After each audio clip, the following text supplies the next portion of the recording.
যদি A/B+C সমান 6:7 ও B/A+C সমান 8:9 হয় এবং 4,420 টাকা A, B ও C এর মধ্যে ভাগ করে দেওয়া হয়, তাহলে C কত টাকা পাবে?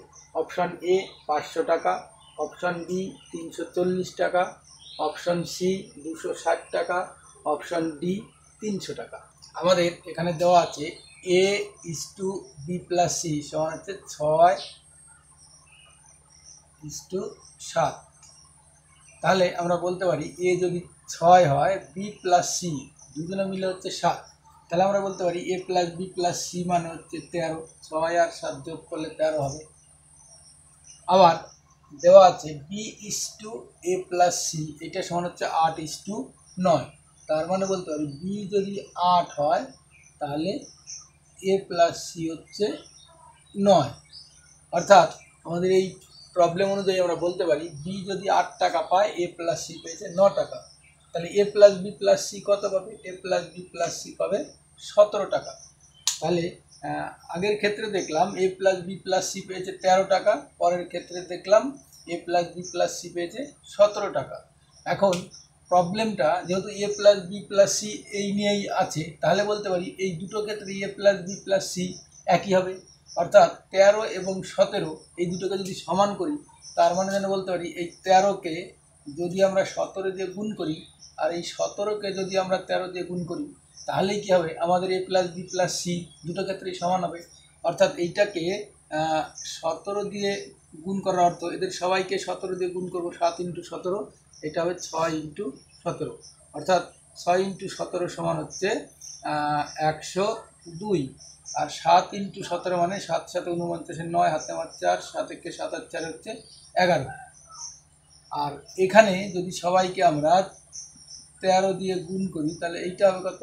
8 × 13, আর এটা হবে 9 × 13।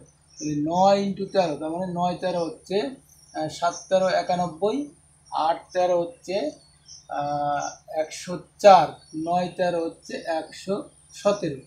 আর এখানে 8 × 13, 7 13 91, 8 13 হচ্ছে 104। তার মানে বলতে পারি যে বি পাই যেন 104 টাকা, এ পাই হচ্ছে 102 টাকা। তাহলে এখানে আবার B+C আছে, B+C মানে হচ্ছে 119। তার মানে আমরা বলতে পারি বি পেয়েছে 104 টাকা আর সি পেয়েছে 15 টাকা। একই রকমভাবে এখানে বলতে পারি যে আমার এ পেয়েছে 102 টাকা আর সি পেয়েছে হচ্ছে 15 টাকা।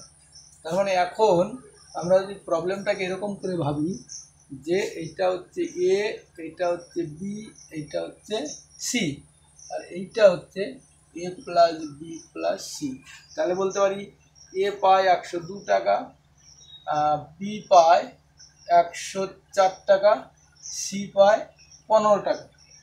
তাহলে টোটাল হবে 102 আর 104, তাহলে হবে 206 আর 15, তার মানে 221 টাকা। কিন্তু আমাদের মোট টাকা কত? 4,420। তার মানে এটাকে 4 4 2 0, অর্থাৎ যেন আমরা বলতে পারি এটা ডবল করে একটা শূন্য, অর্থাৎ 20 দিয়ে গুণ হচ্ছে। তাহলে এইটা 20 দিয়ে গুণ হলে এইটা হবে 300, এইটা 20 দিয়ে গুণ হলে হবে 208-এর পরে একটা শূন্য, এইটা 20 দিয়ে গুণ করলে হবে 204-এর পরে একটা শূন্য। অর্থাৎ আমরা বলবো যে এখানে এ পেয়েছে 2040 টাকা, বি পেয়েছে 2080 টাকা, সি পেয়েছে 300 টাকা। তার মানে আমাদের এখানে অপশন ডি হবে সঠিক উত্তর।